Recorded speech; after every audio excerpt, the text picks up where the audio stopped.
तो जो हमारी फूड की अगर हम बात करें, अपने डाइट की बात करें, तो अगर आपने अभी भी किसी पेशेंट ने जो है ब्लड ट्रांसप्लांटेशन करवाई है, ब्लड ट्रांसफ्यूजन करवाई है, ठीक है, तो उसके लिए क्या मोस्ट इंपॉर्टेंट है कि वो उसी टाइम पे जो आयरन इनरिच डाइट से परहेज करे।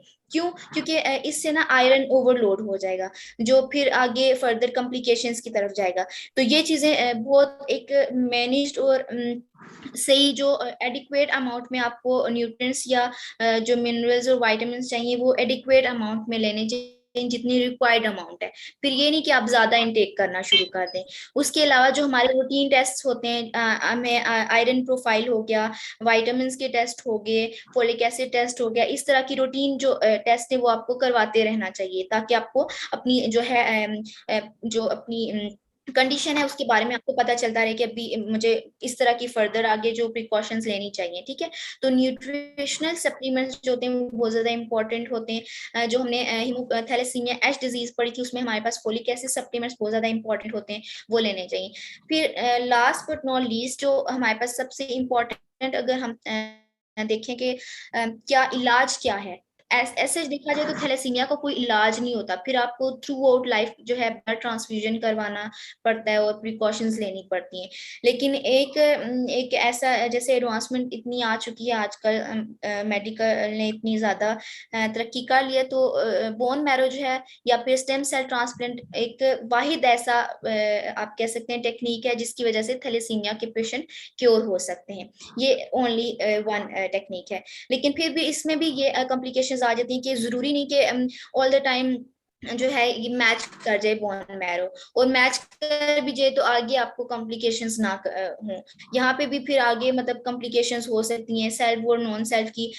जो हमारा इम्यून सिस्टम अगर आप उसको सेल्फ रिकॉग्नाइज करेगा फिर तो ठीक है, फिर तो कोई मसला नहीं। अगर इम्यून सिस्टम ने उसको नॉन सेल्फ रिकॉग्नाइज कर लिया तो फिर जो है मसले स्टार्ट हो जाएंगे, फिर कोई ना कोई रिजेक्शन स्टार्ट हो जाएगा बॉडी में। तो जो है बॉडी उसके अगेंस्ट फाइट करेगी, उसको नॉन सेल्फ कंसिडर करके उसके अगेंस्ट जो है फाइट करेगी बॉडी। तो ये जो है ये भी मतलब हम ये नहीं कह सकते कि 100% जो है वो है, क्योंकि पहली बात तो ये है कि बोन ट्रांसप्लांटेशन एक सही पेनफुल प्रोसीजर है। तो सबसे पहले तो अगर ये सक्सेसफुल हो जाए तो ही बड़ी बात है, और उसके बाद अगर कॉम्प्लिकेशंस ना आए तो दैट वुड बी आप कह सकते हैं आपके साथ मुआजिजा हो गया कि अगर ऐसा हो जाए तो। Well this was all about the thalassemia. Any question? Ma'am ये हुजैफा क्वेश्चन कर रहे हैं कि how will you diagnose thalassemia carrier with CBC count और लैब रिपोर्ट्स। हमने पढ़ा था लैब में, एक तो HPLC हमने पढ़ा था, दूसरा हमने लैब टेस्ट पढ़ा था DNA एनालिसिस। सबसे हमारा फर्स्ट जो होता है वो तो हमारा होता है कि हम CBC करते हैं। CBC काउंट से हमें एटलीस्ट हमारे जो रेड सेल इंडिसेस हैं और हमारे पास RBCs की जो रेंज होती है वो पता चल जाती है, ठीक है। अब ये जब हमें चीजें थोड़ी सी पता चल गई उसके बाद हम फर्दर जो है एडवांसमेंट की तरफ जाएंगे, ठीक है, PCR की तरफ और DNA एनालिसिस की तरफ जाएंगे। तो वहां पे जो है वहां पे हमें पता चलेगा। और उसके अलावा जो है HB इलेक्ट्रोफोरेसिस, जो कि बेसिकली एब्नॉर्मल हीमोग्लोबिन को ही आइडेंटिफाई करने के लिए टेस्ट है। तो उससे हमें जो है काफी डायग्नोस हो जाता है हमारे पास। तो जितने भी हमने जो लैब डायग्नोसिस पढ़ी थी वो सारी हेल्पफुल होती है थैलेसीमिया को, क्योंकि ये नहीं होता कि आपको डायरेक्ट नहीं पता चल सकता कि थैलेसीमिया और आप DNA एनालिसिस की तरफ चले जाएं। आप स्टेप बाय स्टेप जाते हैं। सबसे पहले आपकी फिजिकल जो एग्जामिनेशन होता है, उसके बाद फैमिली हिस्ट्री होती है, उसके बाद CBC, फिर ब्लड स्मेयर, फिर आयरन स्टडीज या इस तरह की आयरन प्रोफाइल आ गई। फिर वन बाय स्टेप जाते हैं, क्योंकि यहाँ ना बहुत सी चीजें ऐसी होती हैं जो मैच कर रही होती हैं। समझ नहीं आ रहा होता कि अभी थैलेसीमिया की कंडीशन है या फिर कौन सी कंडीशन है। तो उसके लिए आप वन बाय वन फिर स्पेसिफाइड टेस्ट की तरफ जाएं तो वो HPLC है। मैम रोशन कुमार ने क्वेश्चन पूछा है कि बोन मैरो ट्रांसप्लांट करने के बाद डिजीज अगेन अगेन तो नहीं होगी। नहीं, प्रोबेबली नहीं होगी। अगर मैंने आपको इसीलिए वहां पे एक्सप्लेन किया था, मेरा ज्यादा हाईलाइटेड पॉइंट था सेल्फ और नॉन सेल्फ। अगर तो वो बॉडी ने उसको एज ए सेल्फ रिकॉग्नाइज कर लिया, फिर तो आप ना मतलब 100 में से बहुत कम ऐसे, अगर हम कह ले 100 में से 50% चांसेस होते हैं कि मतलब ना आपका सही एक्यूरेट और सक्सेसफुल बोन मैरो ट्रांसप्लांटेशन हो जाए। तो अगर तो बॉडी ने उसको सेल्फ रिकॉग्नाइज कर लिया, फिर तो इंशाल्लाह कोई कॉम्प्लिकेशंस मतलब ऐसे नहीं नजर आए, अभी तक कोई सामने नहीं आई। लेकिन अगर बॉडी ने उसको नॉन सेल्फ रिकॉग्नाइज किया है, फिर कॉम्प्लिकेशंस आएंगे, फिर तो एडवर्स की तरफ जाएगा।